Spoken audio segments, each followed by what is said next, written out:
And now to Algeria, where a journalist was arrested by the police on Saturday during a march. Khaled Drarni spent his second night in custody at a police station in the capital, Algiers. Members of his media outfit are now mobilizing for his release. His fate will be known later this morning when he is brought before a court. So why was he arrested, and what currently informs the arrest of demonstrators and pressmen in Algeria? Khaled Drarni runs Kasbah Tribune. He's also a correspondent for Reporters Without Borders in Algeria and a spokesperson for United Algerian Journalist Collective. He has already been arrested several times since the start of the hearing and held in pre-trial detention before being released. But this is the first time he'll be brought before court. In addition to Khaled Drarni, several other demonstrators have been arrested and some have been released and will appear in April on charges termed as inciting an armed gathering. The fact that Drarni remains in police custody does not promise anything good. Our correspondent Tariq Afid. Tariq, bonjour.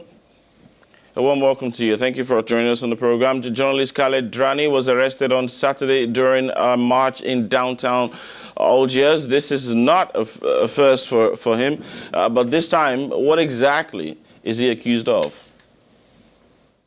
In reality, we still do not know what our colleague Khaled Drarni is accused of. What we know is that he was arrested early Saturday afternoon while covering a march in Maurice-Odin, in the center of the capital. This arrest, therefore, took place while he was working as a journalist. On Sunday morning, the day after his first night at the police station, he was brought before the prosecutor in Sidi Mahmed Court, who decided to extend his detention. Khaled usually covers peaceful marches by broadcasting live on Kasbah Tribune, the online media which he heads. He's also the Algiers correspondent of foreign television stations. He's very well known in Algeria as a journalist, and he has long presented the news on television channels such as Eshruk and TV. The situation is very confusing because he was arrested and then released several times during the first year of the hearing. Khaled's fate will be decided in the course of today's morning, and that is when we shall know when whether he'll be released or placed in pre-trial detention. Alors, on l'a dit, cette arrestation a suscité une grande So we say this arrest has caused great uproar within the profession. How are the journalists organizing themselves to show support? For a few months, Khaled Drarni has been coordinating the work of Free Journalists Collective, a group of journalists from various backgrounds who are campaigning for more freedom. This collective responded quickly by calling for a sit-in on Sunday morning in front of the court where he was presented. The group attracted many journalists, but in situations like these, mobilization is more important. In fact, for years, the Bouteflika regime has managed to completely disrupt the press sector and prevent journalists from organizing themselves.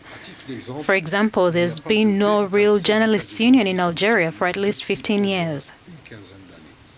And evidently that would suggest that the exercise of journalistic functions in Algeria has been complex for some time now. Tariq, how would you describe the current state of press freedom in the country? The situation is very complicated. The scope of press freedom has narrowed since last summer, when the rise of the citizen movement should have benefited the press first and foremost. Instead, journalists are faced with difficulties in exercising their profession. They often find themselves in the middle of two fires, with authorities trying to muzzle them on one hand, and on the other hand, angry citizens who feel that they are not up to the challenge of the movement. During these marches, it's not uncommon for journalists to be attacked by demonstrators. Journalists are also faced with being arrested and put in temporary detention for about 6 months. And they also have equipment that has to be first authorized by given a license by the authorities. All those trials, including that of today, this morning, that is, we will be paying close attention to and following in detail. Tariq, I'd love to thank you, though, for speaking with us this morning. Thank you very much. Tariq Afid, Africanews correspondent, speaking to us there from Algiers. If you are just joining us, you are watching The Morning Call. We are live for you in French and in English. For those on the Canal Sat network, all you need to do is to use the blue button or the info button to change the settings to your preferred language. Also on our website, africanews.com, you can catch all of the stories that we are bringing to you live on the show and in our subsequent bulletins. Again, go on www.africanews.com. Still to come on the program. We take you to the village of Gab Sohel, 900 kilometers south of Cairo, Egypt, to discover crocodiles, a delight of the Nubian minority in the country. Plus, in the world of sports, former Brazil and Barcelona soccer star Ronaldinho held in a Paraguayan jail for using a falsified passport. All of this plus much more after the break. Richard and I would be right back. Don't go anywhere.